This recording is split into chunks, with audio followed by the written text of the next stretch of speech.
सभी को नमस्कार।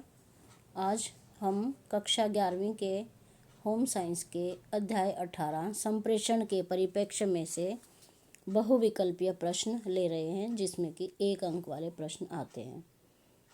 जैसा कि बच्चों आपको पता है कि संप्रेषण क्या है। संप्रेषण है विचारों का आदान प्रदान। वो विचार लिखित में भी हो सकते हैं या मौखिक भी हो सकते हैं। तो इसके हम पहले क्वेश्चन करना शुरू करते हैं। पहला, लिखित संप्रेषण निम्न में से किस कारक द्वारा सबसे अधिक प्रभावित होता है? भाषा, जेंडर, आयु या शिक्षा? तो इसका राइट ऑप्शन है भाषा, क्योंकि भाषा ही लिखी जाती है और बोली भी जाती है। दूसरा, दृष्टिबाधितों के साथ किया जाने वाला संप्रेषण किस प्रकार का संचार परिवर्तन का उदाहरण है? दृष्टिबाधित वो लोग होते हैं जिनको देखने में कठिनाई होती है, जो देख नहीं पाते हैं। तो उनके साथ संप्रेषण किस प्रकार के संचार परिवर्तन का उदाहरण है? इसके ऑप्शन है विचारमूलक, संरचनात्मक, सामग्री परक या उपयुक्त सभी।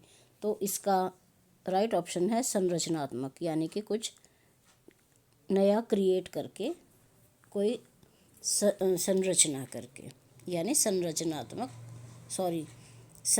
परक संचार परिवर्तन कहलाता है। तीसरा है संप्रेषण प्रक्रिया क्या है? एक तरफा है, दो तरफा है, तीन तरफा है या चार तरफा है? संप्रेषण प्रक्रिया दो तरफा प्रक्रिया। इसका राइट ऑप्शन है दो तरफा।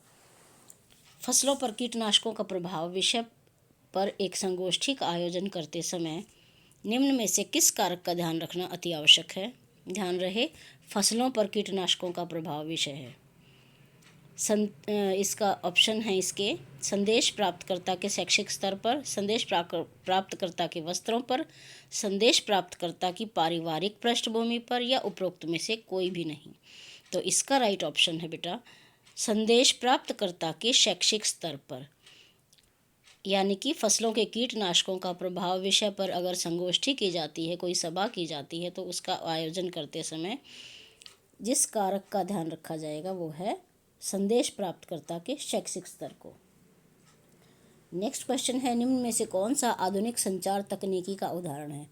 संचार तकनीकी में भी विचारों का आदान प्रदान या कोई भी न्यूज़, जिसे आप कहते हैं, कोई भी न्यूज़ का तरीका पाने का, वो संचार की तकनीकी है। उसका क्या उदाहरण है? आधुनिक उदाहरण video, radio, digital video camera या समाचार पत्र? तो आजकल के समय में बच्चों इसका सही उदाहरण है, राइट ऑप्शन इसका है डिजिटल वीडियो कैमरा, जो कि आप लोग भी आजकल प्रयोग करते हैं। अब है इसके 1 नंबर वाले कुछ और क्वेश्चंस। पहला है संचार को परिभाषित कीजिए। इसको परिभाषा देनी है, संचार की परिभाषा। लघु उत्तरीय प्रश्न है ये। अब हमने वस्तुनिष्ठ प्रश्न हमारे पूरे हो गए। लघु उत्तरीय में संचार को परिभाषित करना है। तो C.G. ब्राउन के अनुसार संप्रेषण एक व्यक्ति से दूसरे व्यक्ति तक सूचना का हस्तांतरण है, यानी कि आदान प्रदान है, चाहे उसके द्वारा विश्वास उत्पन्न हो या नहीं, अथवा विनिमय हो या नहीं, यानी जो उसने बात कही है वो उस तक पहुंच पाए या ना पहुंच पाए, वो समझे या ना समझे, किंतु हस्तांतरण की गई सूचना प्राप्तकर्ता की समझ में आनी चाहिए। ये है संचार। अब सेकंड क्वेश्चन है लघु उत्तरीय में ही, विचारों में परिवर्तन को किन प्रकार से विभाजित किया जाता है?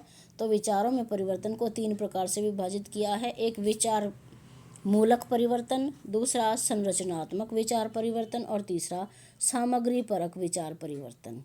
अब नेक्स्ट क्वेश्चन, संचार प्रौद्योगिकी का संगठनों के कार्यप्रणाली में क्या महत्व है? तो संचार प्रौद्योगिकी द्वारा कार्यालयों में स्वचालन, उत्पादन, दूरसंचार तथा इलेक्ट्रॉनिक नेटवर्क शामिल है, जो विभिन्न संगठनों को आपस में जोड़ने का कार्य करता है। तो ये रहा बच्चों आपका 1 अंक वाले सभी प्रश्नों के उत्तर। आपका 1 मार्क्स का इनमें से अगर कोई आए तो आपको हो सकता है इससे हेल्प मिल जाए। तो देखने के लिए बहुत बहुत शुक्रिया।